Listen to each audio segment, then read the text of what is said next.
Good evening, visitors. Welcome to the Australian War Memorial's Last Post ceremony. My name is Sandy Smith, and joining us today from the Royal Australian Navy is Lieutenant Gerard Pratt. 2026 marks 125 years of dedicated service by the Royal Australian Navy and its predecessor, and also marks 125 years of dedicated service by the Australian Army and its predecessors. Today, we remember and pay tribute to Chief Engine Room Artificer Arthur William Allen, Royal Australian Navy, who died while serving in the Second World War. After the Federation of Australia came into existence on the 1st of January 1901, one of the first acts of the Commonwealth Government was to create the Department of Defence, which came into being on the 1st of March 1901. On this date, the states transferred their naval and military forces to the federal government. By the following year, the two existing arms of the Australia's Defence Force were recognised as the Commonwealth Naval Forces and Commonwealth Military Forces. The Australian Navy was initially constrained by the belief that maritime protection was to be provided by Britain's Royal Navy, but steady revitalisation at the hands of the Director of Naval Forces, Captain William Creswell, and Prime Minister Alfred Deakin marked Australia's early steps towards naval and maritime independence. The Australian Naval Defence Act of 1910 provided authority for a navy to no longer be limited to Australian territorial waters.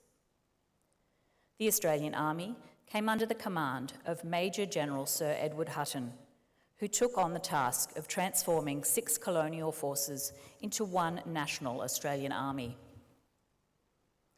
From these humble origins, the Royal Australian Navy and the Australian Army have established proud records of service.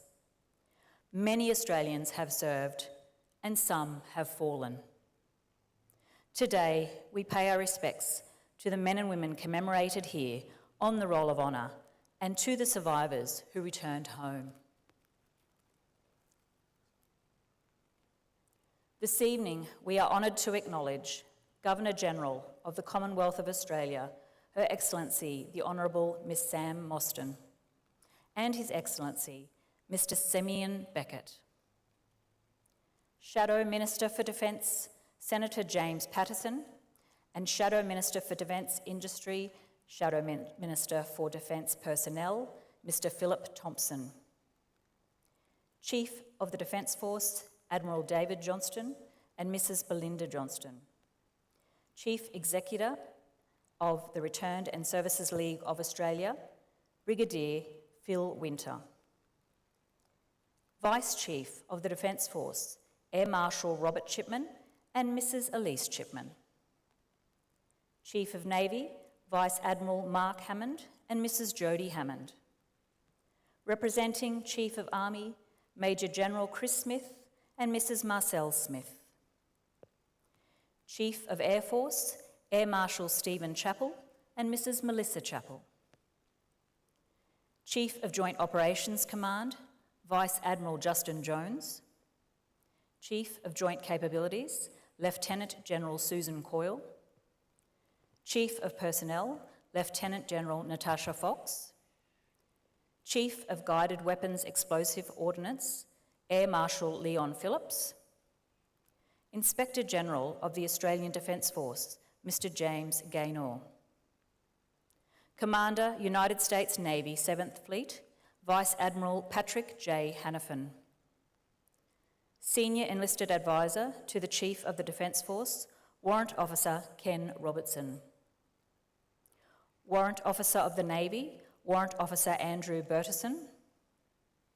Warrant Officer of the Air Force, Warrant Officer Ralph Clifton. Chief Executive Officer Legacy, Mr Graham Boyd. Director of the Joint Systems, Boeing, Mr Matthew Buckle. Board Chair, Thales Australia, Major General Duncan Lewis, retired. Chief Executive Officer, Northrop Grumman, Mr. Robert Denny. Director, Science and Technology, Leidos, Mr. Kevin Corderer. And all distinguished guests and members of the international diplomatic and defence community who are in attendance this evening to commemorate 125th birthday of the Royal Australian Navy and the Australian Army. We also warmly welcome, representing the Naval Association, Mr. Dennis Lyons, and President of the ACT Division of the Air Force Association, Group Captain Ernie Walsh, retired. As always, we welcome the veterans who have served, those that are still serving, and the families that love and support them. The live stream of this ceremony is made possible by the Returned and Services League of Australia and the RSL and Services Clubs Association. We welcome members who are watching the broadcast of this ceremony across Australia. During this evening's ceremony, wreaths will be laid at the base of the Pool of Reflection by visitors to the memorial. Australia's Federation Guard is the tri-service ceremonial unit of the Australian Defence Force. They provide a ceremonial presence at civil and military events and during visits to Australia by foreign dignitaries. The Guard will now dismount the catafalque party from the tomb of the unknown Australian soldier.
If you're able, I now invite you to please stand and join in singing the national anthem. Catapult party, attention! Catapult party,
For those who are able, please be seated.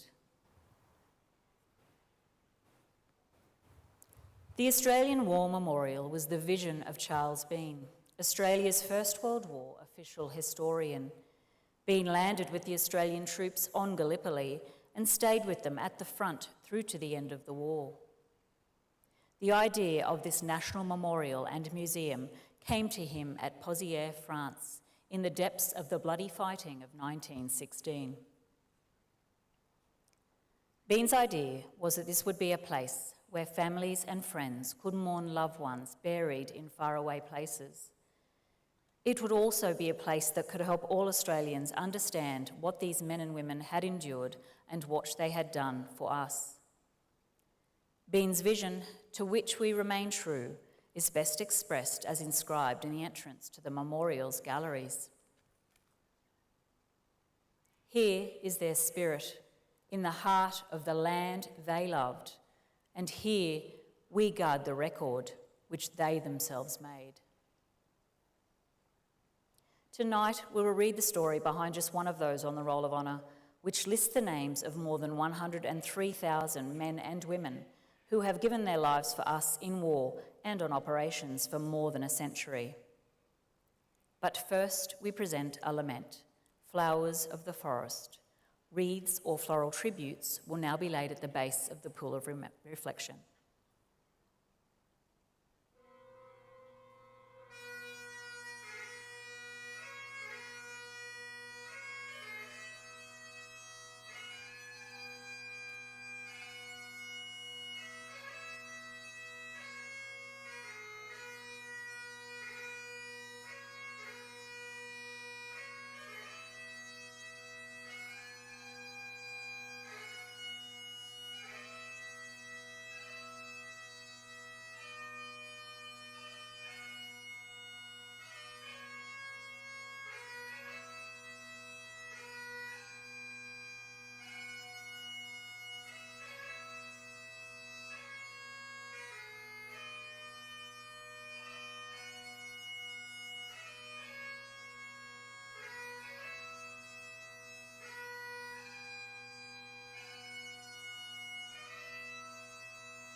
Today we remember and pay tribute to Chief Engine Room Artificer Arthur William Allen.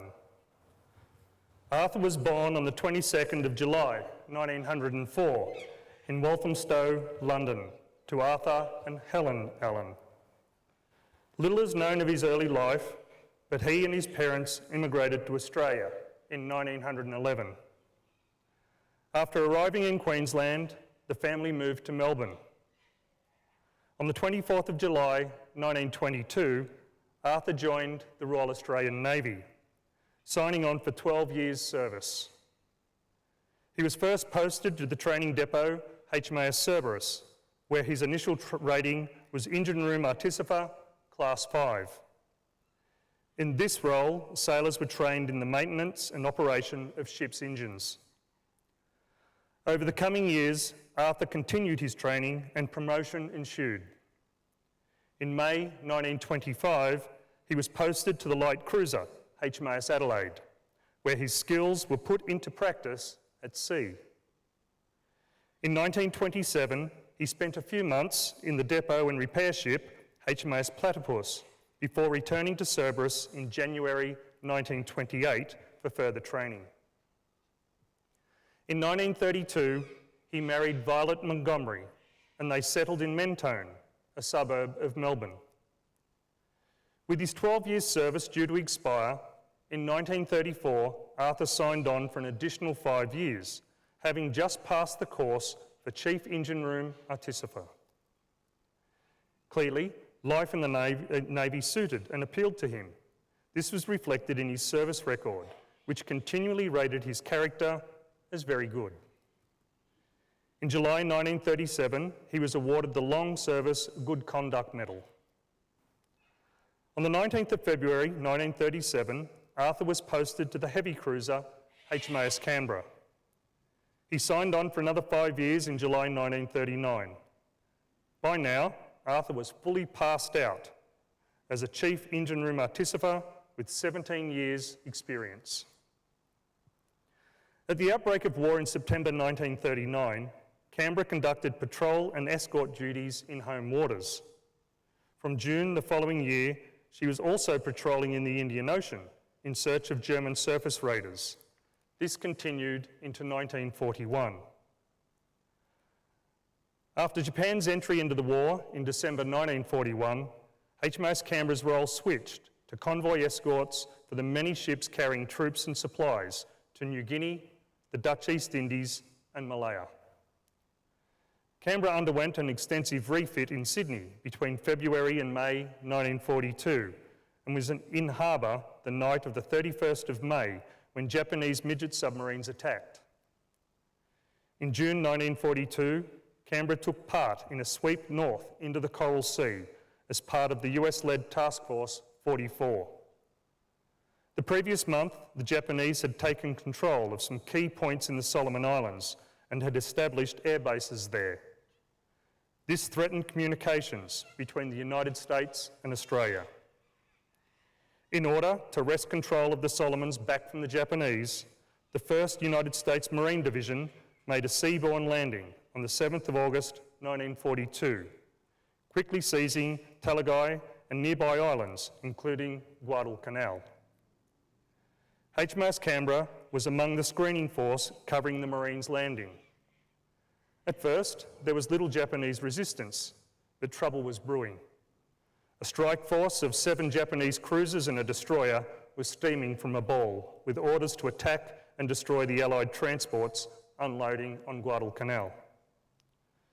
Despite the Japanese force being observed, Allied intelligence and communication failures ensured luck held for the Japanese.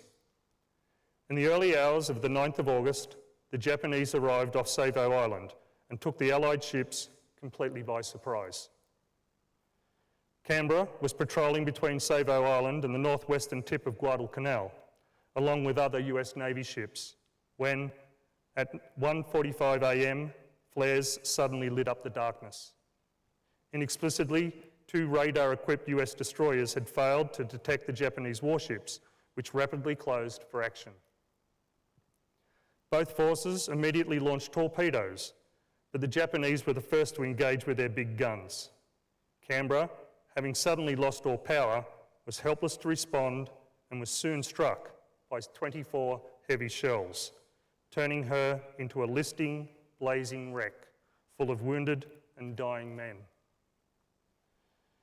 It is thought that Canberra's loss of power at the critical moment may have been caused by being accidentally struck by a torpedo from one of the American destroyers.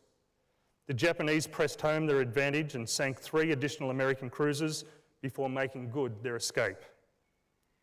In one terrible night, the Allies had lost 4 cruisers and suffered the deaths of over 1,000 sailors. HMAS Canberra had 84 killed or died of wounds and 109 wounded. Among the dead was Arthur Allen. The ship was still floating in the morning, but beyond repair, so Canberra was scuttled and went down into what would be renamed Iron Bottom Sound. Arthur Allen was 38 years old when he died. He is commemorated on the Plymouth Naval Memorial in England and on the Roll of Honour to my left, among almost 40,000 Australians who died while serving in the Second World War. A photograph of his name, listed on the Plymouth Naval Memorial, is displayed today beside the pool of reflection. This is but one of many stories of service and sacrifice told here at the Australian War Memorial. We now remember Chief Engine Room Artificer, Arthur William Allen, who gave his life for us, for our freedoms, and in the hope of a better world.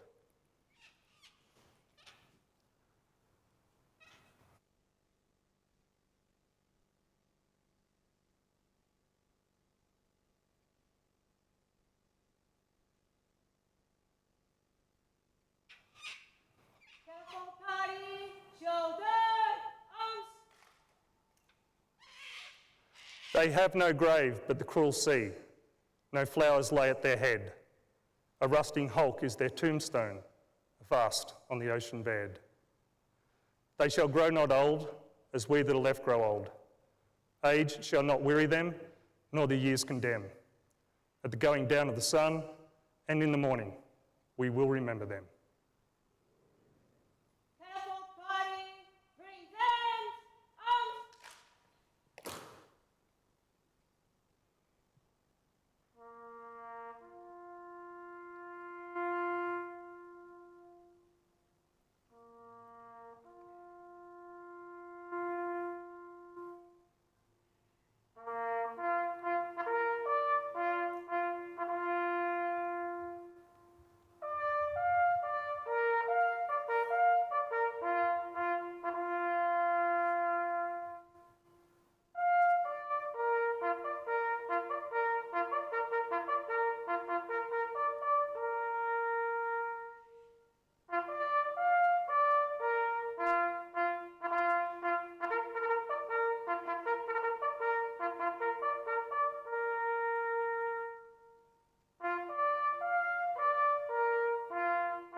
Lest we forget.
We leave you this evening with the words of the memorial's founder, Charles Bean. Many a man lying out there at Pozières or in the low scrub at Gallipoli with his poor, tired senses barely working through the fever of his brain has thought in his last moments, well, it's over. But in Australia, they will be proud of this. Ladies and gentlemen, girls and boys, that concludes the last post ceremony. On behalf of our director, staff and volunteers, thank you for visiting the Australian War Memorial today. We wish you all a very pleasant evening.